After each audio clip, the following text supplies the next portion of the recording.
UK7 ajayo nafurahisha. Kwanza poleni kwa msiba wa mpendwa wetu kuondokewa na mke wake, wengine ni mama, basi tujipe pole sana. Kwa majina naitwa Peter Ndimila, naibu katibu mkuu UK7. Nipende kuwaletea agenda ambazo tupo nazo kwa siku ya leo. Ni mwendelezo tu wa kikao. Tuna agenda 3 ambazo zimebaki. Tuna agenda ya tathmini ya msiba, lakini tutapata neno la shukrani kutoka kwa familia pamoja na kumuona mfiwa kama atazungumza yeye au kuna msemaji. Agenda hiyo ni moja. Agenda ya 3 ambayo ni ya mwisho itakuwa ni kuahirisha kikao. Basi nipende kumleta kwenu katibu mkuu moja kwa moja ili aweze kumkaribisha makamu mwenyekiti kama ataendelea yeye, au kama mwenyekiti na atakuwa na neno basi tutaendelea. Karibu katibu mkuu. Asante naibu katibu mkuu wa UK7. Kwanza ndugu zangu, ni poleni sana. UK7 ndio anafurahisha. Mbele yetu tunazo agenda 3, kwa sababu agenda zingine tunazimaliza kwenye kikao cha tathmini cha viongozi.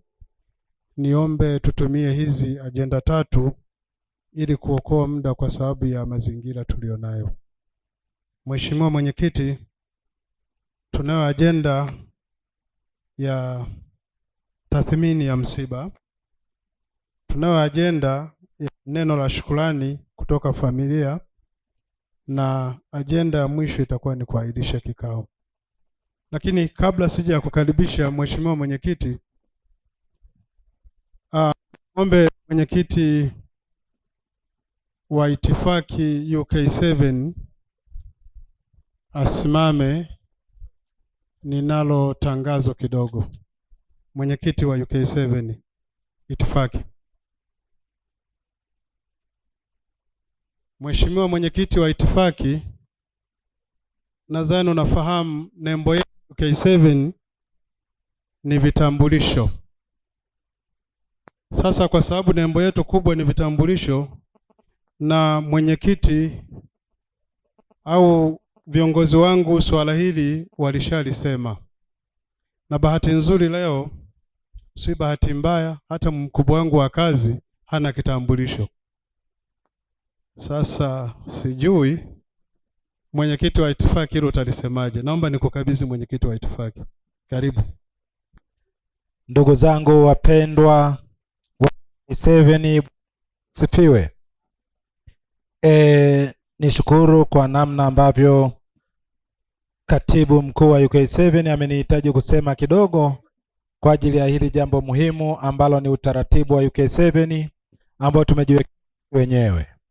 Ikiwa ni hivyo, nafikiri hili swala tulilileka kwa makatibu wa kila kwamba tupate mrejesho wa kwamba ni nani hajapata kitambulisho au kila kanda imepata kitambulisho. Maana hili lilikuwa linaratibiwa na makatibu wa kila kanda. Nasikitika makatibu hawajaleta taarifa kwamba kuna nani ambaye hajapata kitambulisho.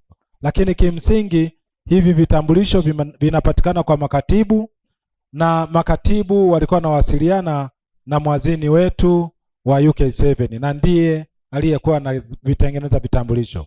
Hivyo sasa tunakwenda kufanya utaratibu wa kwenda kwenye faini, maana hajatekeleza wakati hili tumelitangaza kwa muda mrefu. Hii inatia fedheha. Kwa hiyo utakapokutana na faini kama una kitambulisho usilaumu, kwa sababu limekuwa ni jambo la muda mrefu mno. Baada ya kusema hayo, Mheshimiwa Katibu, ni hitimishe kwa kusema tunakwenda kwenye utekelezaji. Kwa yule ambaye atakutwa hana kitambulisho atakumbana na faini. Asante Katibu, naomba kuwasilisha. Asante mwenyekiti wa itifaki. Tunaenda kuwajibika leo au siku nyingine?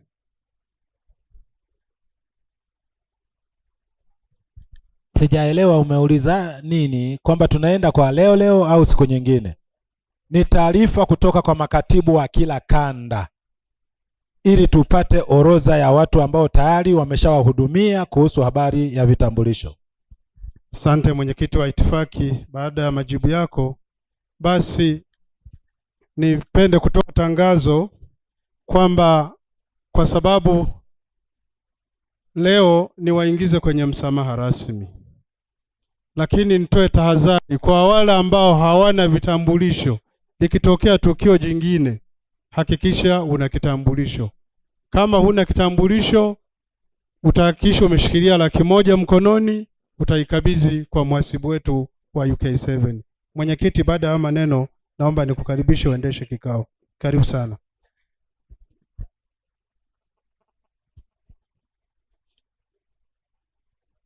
UK7.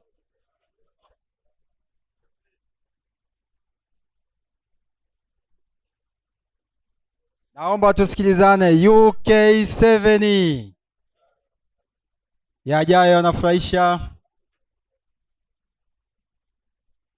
Ndugu zangu wana UK7, nichukue nafasi hii kuwapa pole sana,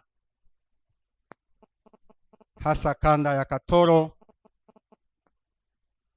lakini kubwa nimpe pole sana mwanachama wetu ndugu Mlola Kishapo kwa kuondokewa na mpendwa wake. Ni simanzi kubwa, lakini kwa sababu sote ni waja na kwake tutarejea, tunasema jina lake lihimidiwe. Ndugu zangu wana UK7, mimi nimesimama hapa kuendesha kikao kwa ridhaa ya mwenyekiti wangu wa UK7, kwa sababu mimi ni makamu mwenyekiti. Yupo lakini amesema niendeshe kikao. Nafikiri ni moja ya kuendelea kunikomaza pia.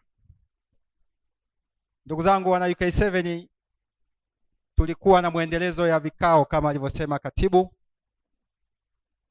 Yale tuliokusudia kuyajadili tumeyajadili na kuyapatia mwafaka, lakini hili sasa linatuhusu sote la kupata tathmini ya msiba. Kama ilivyo kawaida yetu, lazima tufanye tathmini tunapomaliza kusitiri, ili kujua ni wapi tumefanya vizuri, tuendelee kupongezana na kufanya vizuri zaidi, lakini ni wapi tumekosea, ni wapi tumeteleza, ili tufanye marekebisho, tusiteleze siku nyingine. Kwa hivyo huu ni mwendelezo wa vikao vilivyokwisha kuanza, na bila kupoteza muda niseme nimekiacha wazi kikao hiki kwa ajili ya mwenyekiti wa msiba pamoja na wenye viti wa kamati ndogo ndogo. Nafikiri mko tayari. Basi niseme tu kwamba kabla hatujaanza, kama ilivyo ada yetu, tupate mtumishi wa Mungu hapa mmoja atuweke kwenye mikono salama ili tuendelee na kikao hiki. Karibu sana mtumishi. Basi tuombe. Baba yetu mtakatifu, Mungu wetu muumbaji, mfalme wa mbinguni, tunakushukuru sana mchana wa leo na siku ya leo. Ratiba zote na taratibu zote za mazishi ya leo umeyasimamia, lakini umeleta utulivu mwingi. Jina lako litukuzwe sana. Tunapoendelea na kikao cha mchana huu, naomba utupatie hekima, busara na maarifa, lakini pia mbariki mwenyekiti anayesimamia kikao hiki ili kiende vizuri kwa utukufu wa jina lako. Tunaomba na kushukuru kwa jina la Yesu, amina. Asante sana mtumishi. Basi nimeacha wazi kikao hiki. Katibu, karibu kwa ajenda inayofuata. Asante mwenyekiti. Niombe viongozi wa kamati msogee huku mbele, na mwenyekiti wa maafa niombe ushike microphone ili utuongoze kwenye ajenda ya tathmini ya msiba.